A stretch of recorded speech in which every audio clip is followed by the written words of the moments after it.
Hey guys, welcome back to my channel. If you're new around here, my name is Nicole, and today we're going to be making sourdough cookies, chocolate chip cookies in fact. So last fall I decided I was going to figure out this whole sourdough thing. I tried to make my own starter and it didn't work. Like, it flopped, it failed, whatever. I was trying to get it done right before Thanksgiving because what I wanted to do was make it a sourdough bread that I could turn into my sourdough stuffing. It didn't happen. So I kind of dropped it, quit paying attention, quit trying. Well then, I decided to buy a starter. Now, it was dehydrated, so I had to bring it back to life? I guess that's what you call it. I don't know. It was dehydrated, I know that much. This one is an old world starter. It came from Tajikistan. I hope I said that right. Some of those starters can be over 500 years old. Do I know how old mine is? No. But, you know, it's old. The one thing about a sourdough starter is they are all unique to everyone. So while you may get one from your best friend who lives a mile down the road, your starter is going to actually be different than her starter, simply because once you bring it into your kitchen, you have different wild yeast that floats around your kitchen. You may use different flour. Your flour may have different wild yeast in it, even if you use the same brand of flour. Your water could be different. There are so many factors that go into the starter that after about, I think it's like a month to 2 months, it is uniquely your own, which is kind of cool. I also have been following some sourdough sites on Facebook, and one of them, the person was asking about having the sourdough like take over their life, and they had like 6 different starters. They had a gluten-free, they had a all-purpose, a bread flour, a rye flour. Obviously there were 2 more because they had 6, and I'm thinking, well, technically I have 3. Why do I have 3? Well, because I'm trying the method of putting it in the refrigerator, because you can put them in the refrigerator and you don't have to constantly feed them. You just bring it back out of the refrigerator, feed it for a day or 2, whatever it takes to wake it back up from the refrigerator, its dormant phase, and then you have your sourdough starter again. So I have a little bit in my refrigerator because I'm testing it, because I don't want to kill my sourdough starter. Then I have the one that's on the counter that I've basically been feeding once a day. I have not been feeding it twice a day.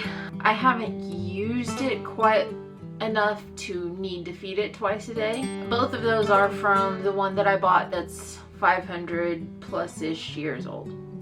The other one I have in my refrigerator is one that my grandma gave me that she started about 3 years ago. Now hers, from reading the information that she gave me, it also contains store-bought yeast, which actually makes it a hybrid sourdough. And it is also in my refrigerator right now, so when I need it or want it, I just bring it out, feed it like her paperwork says, and bam, we're ready to go. That's what I've been doing. A lot of people claim that their sourdough is like having a toddler. I haven't noticed that. Mine's been pretty good. I just came in here a little bit ago and got a clean jar. I mean, look at this jar. This jar is so disgusting, and I'm going to have to soak it clean, but that's okay. That's kind of what you do. So I came in with 50 grams of my starter, and then I fed it 50 grams of water, 50 grams of flour. Actually, my flour was about 63 grams. And the reason that I did heavy, I did kind of a 1:1:1 ratio, is because it was starting to smell just a little bit on the alcohol-y side. That, and I accidentally poured off 50 grams, so we ran with it.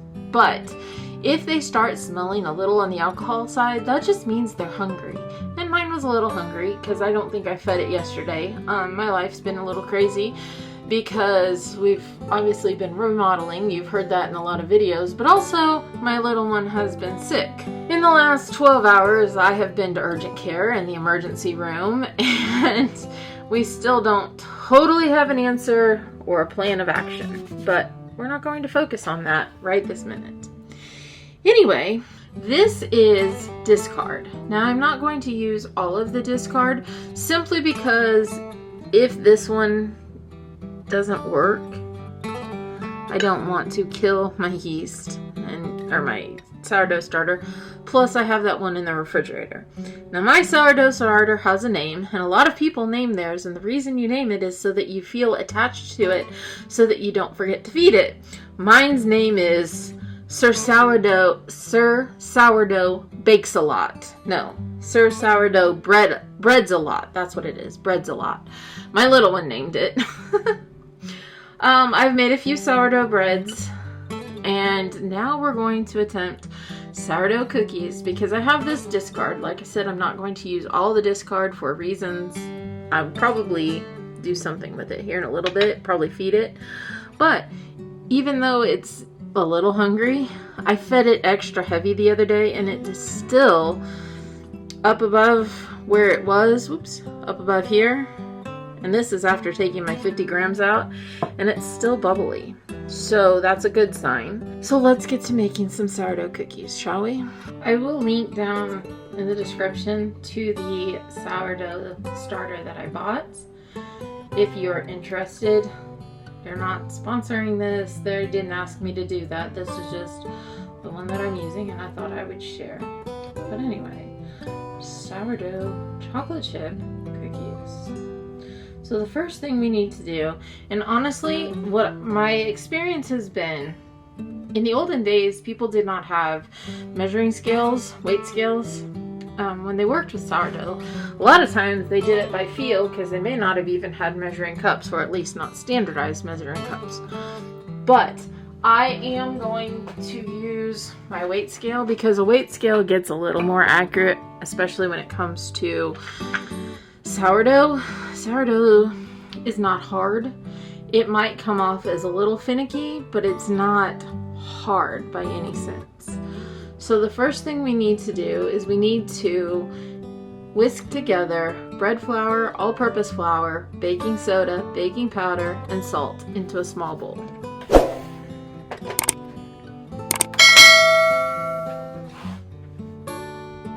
So I have 95 grams of all-purpose flour.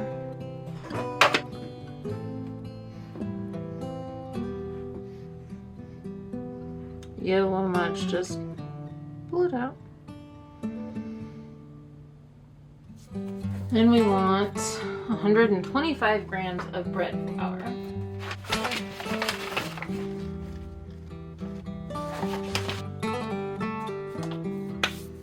Five grams of salt.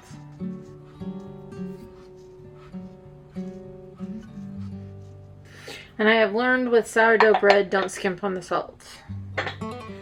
Okay, then we want a 1/4 teaspoon of baking soda and 1/2 teaspoon of baking powder. The reason you whisk all the dry ingredients in with your flour is because it incorporates together and evenly distributes them. Next thing we want to do is, in a separate bowl, we want an egg, vanilla extract, and our sourdough starter. And we're going to whisk it together until it's smooth, and then we'll set it aside. Good.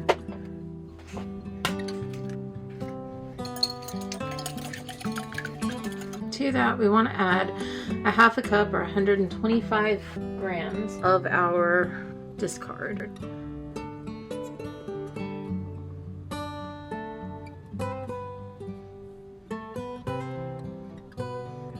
And a teaspoon of vanilla extract, or 5 grams. I don't typically measure, but it could be fun. Oh look, we got some. Measure with your heart. Whisk it together until it is smooth. Okay, now we need to mix our second set of wet ingredients in the mixer. Now, a lot of people have a lot of opinions, on what kind of butter to use.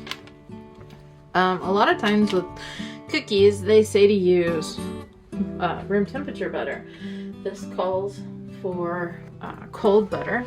You want 8 ounces. Then the next question is, do you want it to be salted or unsalted? Now, I personally have always used salted butter when it comes to my butter. So I say, do what you please. If you want to use unsalted, use unsalted. If you want to use salted, use salted. When I grew up, we used margarine, so we didn't even use butter. And I think all margarine is salted. I do not think you can get unsalted margarine. Sorry, I'm having to add brown sugar to my brown sugar canister because I ran out. Be right back. Okay, so if you ever run out of brown sugar when you're at home and you need it for a recipe and you just don't want to have to run to the store, but you have regular sugar, I got you covered. All you need is 1 cup of regular sugar, and you mix it in with 1 tablespoon of molasses. Mix it well. If you want dark brown sugar, add 2 tablespoons of molasses. Okay. And how you know that you have brown sugar packed in tight if you don't measure it with a scale is if when you dump it out, it holds its shape. That's the right amount of brown sugar. We needed a 1/2 cup. Mine was a 1/4 cup. There you go. And 1/2 cup of white sugar. We're going to put this on low speed until the mixture crumbles.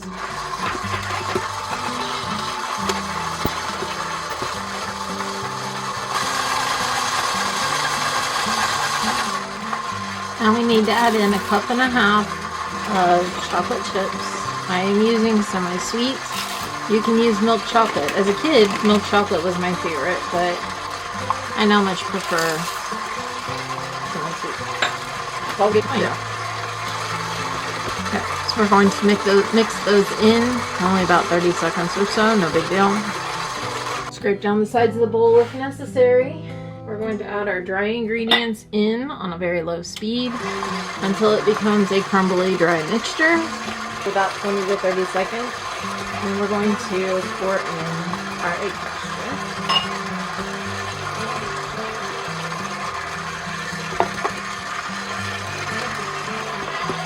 We only want to run it about 20 to 30 seconds until it all comes together. Then we're going to use a spatula to ensure that it's all mixed together.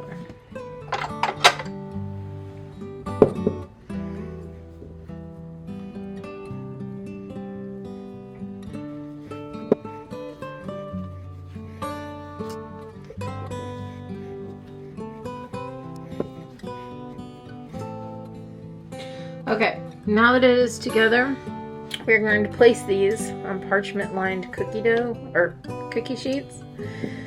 We're going to cover them in plastic wrap, and then we are going to put them in the refrigerator for 2 hours up to 24 hours. The recipe says the longer the better.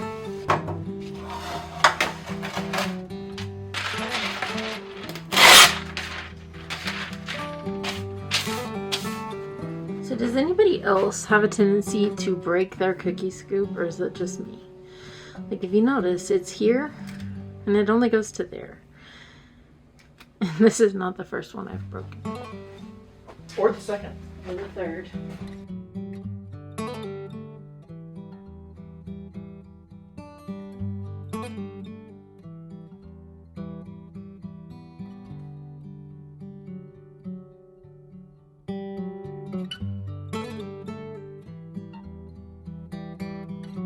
So what she says to do is put 2 scoops together. So they're gonna make big cookies is all I can say, but that's okay. So I measured out, I had 13, so I will put 2 together.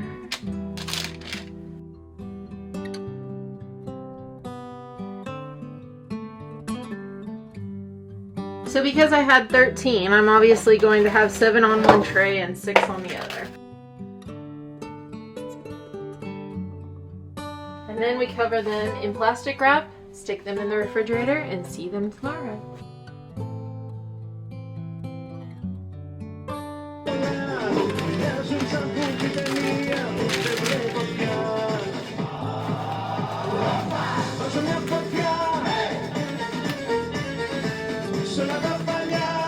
So the reason that we cover them in plastic wrap is so that they don't dry out.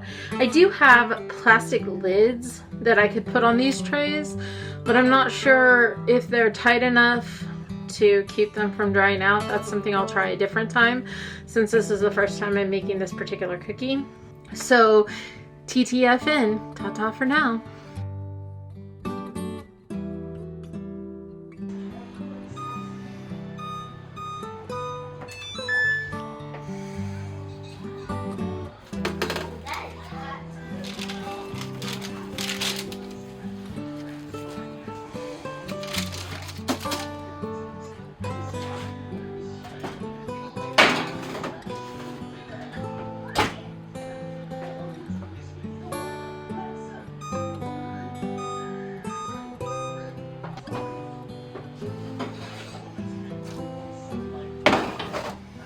Alexa, set 5-minute timer.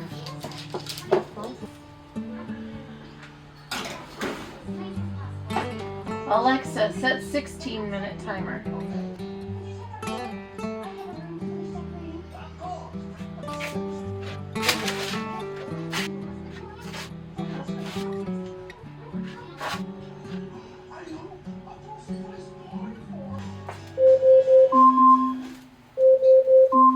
Alexa, stop timer.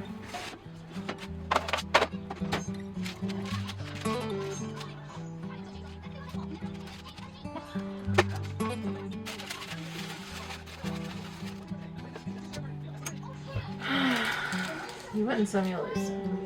Alexa, set 5-minute timer.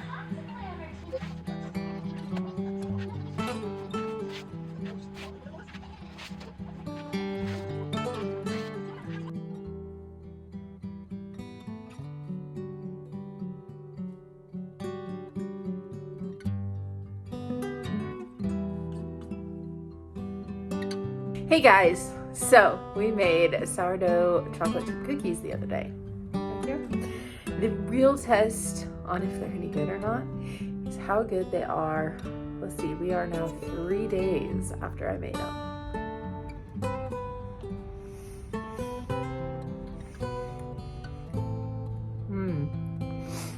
Those are good. You should make some. Okay, see you later. Bye.